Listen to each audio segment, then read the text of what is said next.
झारखंड में भाजपा के प्रदेश अध्यक्ष बाबूलाल मरांडी ने दुमका परिसदन में पत्रकारों से बातचीत करते हुए कहा कि मुख्यमंत्री हेमंत सोरेन जेल जाने की राह पर हैं और इसलिए पत्नी कल्पना सोरेन को मुख्यमंत्री बनाने की तैयारी में जुट गए हैं। इसके लिए अपनी पार्टी के गांडे के विधायक सरफराज अहमद का इस्तीफा ले लिया है। बाबूलाल ने कहा कि राज्य में एक बार फिर से संवैधानिक संकट उत्पन्न होने की स्थिति है।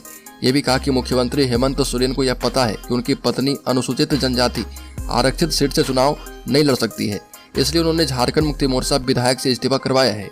और बाबूलाल ने महाराष्ट्र हाईकोर्ट के एक निर्णय का हवाला देते हुए कहा कि झारखंड में विधानसभा चुनाव होने में 1 साल से भी कम वक्त है और कोर्ट के उस आदेश के मुताबिक 1 साल से कम समय रहने पर विधानसभा उपचुनाव करवाए जाना असंवैधानिक है। ये भी कहा कि झारखंड में पिछला विधानसभा चुनाव का परिणाम जिस दिन से आया है उस दिन से ही चुनाव आयोग विधानसभा का गठन कर चुकी है। ऐसी परिस्थिति में झारखंड में भी उपचुनाव करवाए जाना असंवैधानिक होगा, क्योंकि अब यहाँ भी 1 साल से कम बचा है। ये भी कहा कि मुख्यमंत्री हेमंत सोरेन अगर ऐसा निर्णय लेते हैं तो यह उनकी दूसरी बड़ी गलती होगी।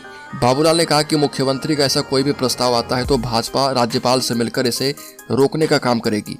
और बाबूलाल ने कहा कि अगर मुख्यमंत्री का ऐसा कोई भी प्रस्ताव आता है तो भाजपा राज्यपाल से मिलकर इस मामले में अटॉर्नी जनरल से सलाह लेने एवं विधि सम्मत कदम उठाए जाने की मांग करेगी।